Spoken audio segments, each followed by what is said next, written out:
نہیں ہے۔ میرا نوجوان یہ سمجھتا ہے کہ میں داڑھی کٹا دیتا ہوں، شیو کر دیتا ہوں تو اس کے بعد میں خوبصورت لگتا ہوں۔ غلط بات ہے۔ اللہ کے نبی علیہ السلام سے زیادہ حسین اس دنیا میں نہ کوئی آیا ہے نہ قیامت تک آ سکتا ہے۔ اللہ کے نبی علیہ السلام حسین ترین شخصیت ہے، اور یہ داڑھی کی سنت تمام انبیاء کرام علیہ السلام کی سنت ہے۔ رخ مصطفیٰ ہے وہ آئینہ، رخ مصطفیٰ ہے وہ آئینہ کہ اب ایسا دوسرا آئینہ نہ ہماری بزم خیال میں نہ دکان آئینہ ساز میں۔ اللہ کے نبی علیہ السلام کے چہرے کی طرح ہم اپنے چہرے کو بنانے کی فکر کریں، کوشش کریں۔ نوجوان یہ نہ سمجھے یہ خوبصورتی کا معیار ہے۔ قسم کھا کر یہ بات کہی جا سکتی ہے کہ داڑھی والا بندہ بڑا خوبصورت ہے، یہ اسلامک یونیفارم ہے، یہ اسلامک شعار ہے، یہ اسلام کی علامت ہے۔ اللہ کے نبی علیہ السلام کے حسن و جمال کے کیا کہیں؟ صحابہ رضی اللہ عنہم نے اللہ کے نبی علیہ السلام کو 14ویں کے چاند سے تشبیہ دی ہے۔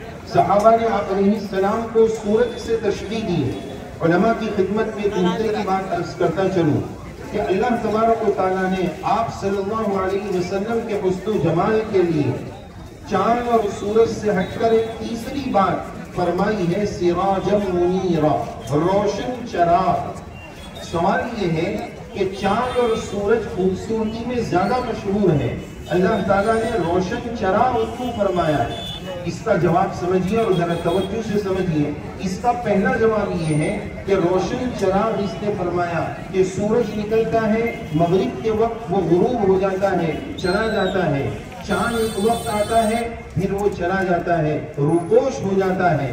آپ صلی اللہ علیہ وسلم کی تعلیمات ہمیشہ ہمیشہ کے لیے ہے، ختم ہونے کے لیے نہیں ہے۔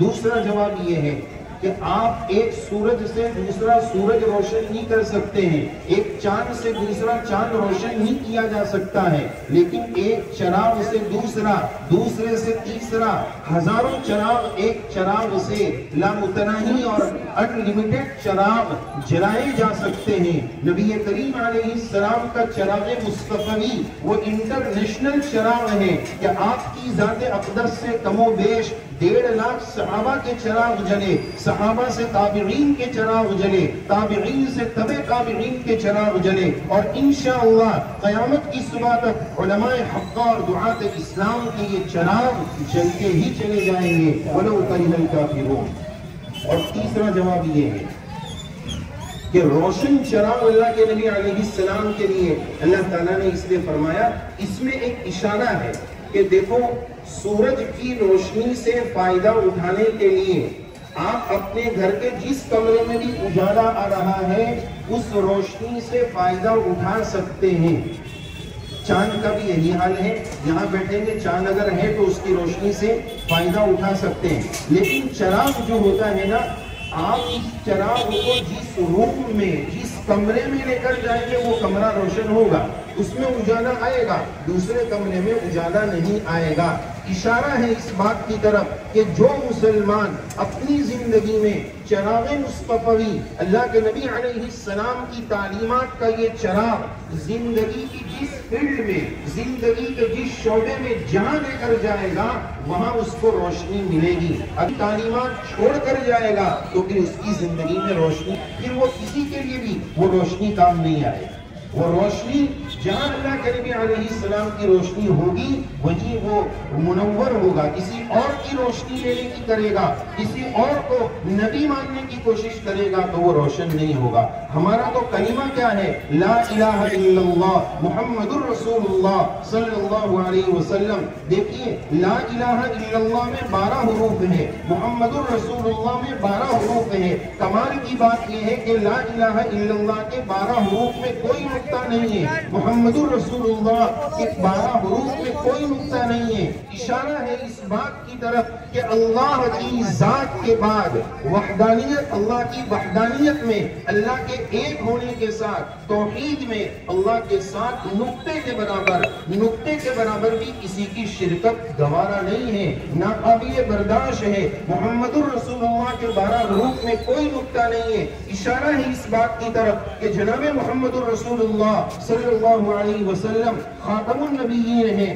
آپ کی نبوت کے بعد اب قیامت تک کسی کا نقطے کے برابر بھی نبوت کا دعویٰ تسلیم نہیں ہے. ہم اس کو پاؤں کی نوک پر رکھتے ہیں. وہ ہمارے لیے ناقابل برداشت ہے. ہماری عقیدت، ہماری محبت اللہ کے نبی علیہ السلام کے ساتھ جو جڑی ہوئی ہے، یہ ختم نبوت کا صدقہ ہے. آپ علیہ السلام کے ساتھ امت مسلمہ کی جو عقیدت اور وارفتگانہ ہے، وارفتگی کا جو تعلق ہے، یہ ختم نبوت کا صدقہ ہے. اللہ تعالی ہم سب کے اس عقیدے کو مضبوط فرمائے. اللہ کے نبی علیہ السلام کا سچا عشق نصیب فرمائے، سچی عقیدت اور سچی محبت نصیب فرمائے. محبت دعوے سے نہیں چلے گی، محبت کا پروف پیش کرنا پڑتا ہے کہ اپنی زندگی میں، ہماری زندگی میں سنتیں آ جائے. ایک بہت اہم بات آپ کی خدمت میں عرض کرنے جا رہا ہوں. آج ہم یہ تو کوشش کرتے ہیں کہ میں نیک لگنے لگ جاؤں.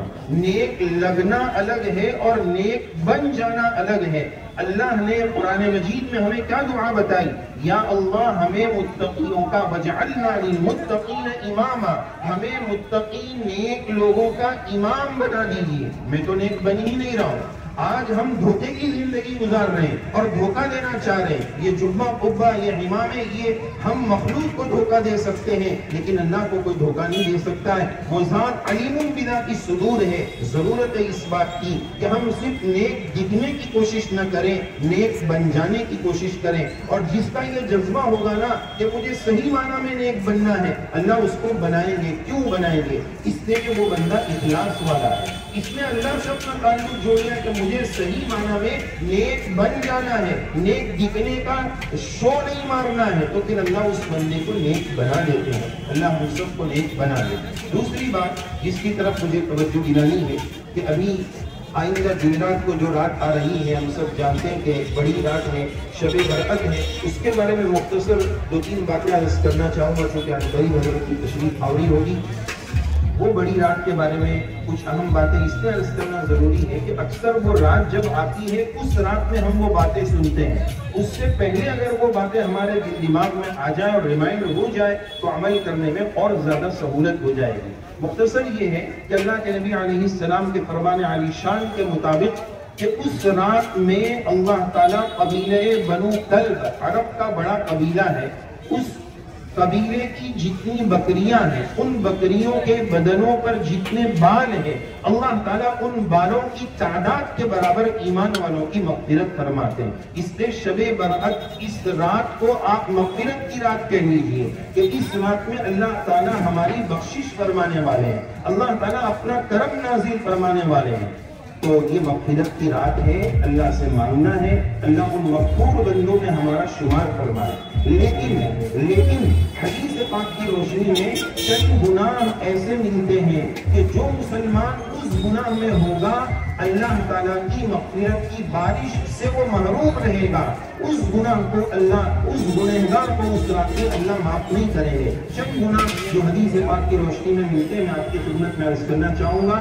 مشرک کو اللہ معاف نہیں کریں گے. نمبر 2، مشاہین، کینہ رکھنے والا، دل میلا رکھنے والا، یعنی کسی سے دشمنی رکھنا، چھپا کر دشمنی رکھنا. میرا بس چلے گا نا تو اس کو سبق سکھا دوں گا، میری طاقت اگر ہوگی تو میں اس سے انتقام رکھ لے لوں گا. دل میلا رکھنا یہ مشاہین، کینہ پرور، اس کی مغفرت نہیں ہوگی. نمبر 3، جو اپنا پینٹ یا پیجامہ ٹخنے سے نیچے لٹکائے گا اس رات میں اس کی مغفرت نہیں ہوتی ہے. ذرا ہم دیکھیں نا ایمان والوں کی کتنی بڑی تعداد ہے جو اپنے پینٹ کو ٹخنے سے نیچے لٹکاتے ہیں. یہ گناہ کبیرہ ہے. علماء نے کتابوں میں لکھا ہے کہ یہ گناہ بے لذت ہے. کیا مطلب گناہ بے لذت کا؟ ایک شرابی شراب پیتا ہے، ایک میوزک سننے والا جب میوزک سنتا ہے تو اس کو ایک مزہ آتا ہے، ٹیسٹ ملتا ہے اس کے حساب سے. لیکن جو پینٹ ٹخنے سے نیچے لٹکتی ہے، کیا نیچے سے کوئی رس نکلتا ہے جو پاؤں میں چڑھ رہا ہے؟ اس کو کوئی لذت مل رہی ہے، کوئی ذائقہ مل رہا ہے؟ نہیں، یہ گناہ بے لذت ہے. تو اس گناہ سے، صرف ان گناہوں کے شمار کرنے کا مقصد یہ ہے کہ اگر ہم اس گناہ میں ہیں اللہ ہماری حفاظت فرما دے اور ہم کوشش کر کے، محنت کر کے، سچا ارادہ کر کے اس رات کے آنے سے پہلے اس گناہ سے نکلنے کی پوری محنت کریں. تو اپنا پینٹ یا پیجامہ ٹخنے سے نیچے لٹکانے والا، اسی طرح رشتے ناطے توڑنے والا. آج کے نفسا نفسی کے دور میں، مطلب پرستی کے دور میں بھائی بھائی سے بات بند کیے ہوئے ہیں، بھائی بہن سے بات بند کیے ہوئے۔ ارے آپ کو ایسی مثالیں مل جائے گی کہ بیٹا ماں سے بات بند کیے ہوئے، سگے باپ سے بات لوگوں نے بند کی ہوئی ہے۔ ایسے رشتے ناطے توڑنے والے کو اللہ تعالیٰ کی صراط میں معاف نہیں فرمائیں گے۔ اور اسی طرح ماں باپ کا نافرمان، ماں باپ کا نافرمان اس رات میں اس کی مغفرت نہیں ہوگی۔ میرے بزرگوں، میں کہنا چاہوں گا کہ اپنے ماں باپ سے معافی مانگ لو، ان کے قدموں میں گر جاؤ۔ وَاخْفِضْ لَهُمَا جَنَاحَ الذُّلِّ، اپنی عاجزی کے بازو کو ان کے سامنے جو ہے جھکا دو۔ آج کا نوجوان بچہ باپ کے سامنے اونچی آواز میں بات کرتا ہے، آج کی نوجوان بچی ماں کے سامنے اونچی آواز میں بات کرتی ہے۔ ڈرنا چاہیے، کام جانا چاہیے کہ یہ دنیا میں ہمارے وجود میں، ظاہری وجود میں آنے کا یہ ظاہری سبب ہے۔ جن کے ہیں وہ قدر کر لیں، ورنہ چلے جانے کے بعد پھر سوائے حسرت اور افسوس اور